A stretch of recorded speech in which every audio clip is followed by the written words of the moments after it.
ഒരാഴ്ച മുൻപാണ് സോഷ്യൽ മീഡിയയിലൂടെ മലയാളികൾക്ക് സുപരിചിതരായ അനാമികയും വിഷ്ണുവും തങ്ങളുടെ അമ്മ വീണ്ടും ഗർഭിണിയാണെന്ന വിവരം പുറത്തുവിട്ടത്. ഒരു വർഷം മുൻപായിരുന്നു ഉദയഗിരിജയുടെ രണ്ടാം വിവാഹം.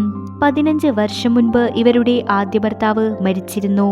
ആദ്യ വിവാഹത്തിൽ ഉദയഗിരിജയ്ക്ക് ഒരു മകനും മകളുമാണ് ഉള്ളത്. ആ മകനാണ് വിഷ്ണു. അമ്മ ഗർഭിണിയാണെന്ന് അറിഞ്ഞ ശേഷം അതീവ സന്തോഷത്തിലാണ് വിഷ്ണുവും സഹോദരിയും അനാമികയുമെല്ലാം. കഴിഞ്ഞ ദിവസം അമ്മയുമായി ആദ്യത്തെ സ്കാനിങ്ങിനായി ആശുപത്രിയിൽ കുടുംബസമേതം പോയതിന്റെ വ്ലോഗ് പുറത്തു വന്നിട്ടുണ്ട്. കുഞ്ഞിന്റെ ഹൃദയമിടിപ്പ് കേൾക്കാമെന്ന സന്തോഷത്തിലാണ് കുടുംബാംഗങ്ങൾ. എന്നാൽ ആശുപത്രിയിൽ കാത്തിരുന്നത് മറ്റൊരു സർപ്രൈസ് ആയിരുന്നു. ഉദയഗിരിജയ്ക്ക് പിറക്കാൻ പോകുന്നത് ഒന്നല്ല 2 കുഞ്ഞുങ്ങളാണ്. ഇരട്ട കുഞ്ഞുങ്ങളെയാണ് ഗർഭം ധരിച്ചിരിക്കുന്നത്. അമ്മയുമായി ആദ്യമായാണ് ഞങ്ങൾ എല്ലാവരും ഒരുമിച്ച് സ്കാനിങ്ങിന് വരുന്നത്. നിരവധി പേരാണ് ഉദയഗിരിജയ്ക്ക് ആശംസകളും പ്രാർത്ഥനകളും നേർന്ന് എത്തിയത്. അതേസമയം ഗർഭിണിയാണെന്ന വിവരം ഉദയഗിരിജ പരസ്യപ്പെടുത്തിയപ്പോൾ വലിയ രീതിയിൽ വിമർശനമാണ് സോഷ്യൽ മീഡിയയിൽ നിന്നും ലഭിച്ചത്.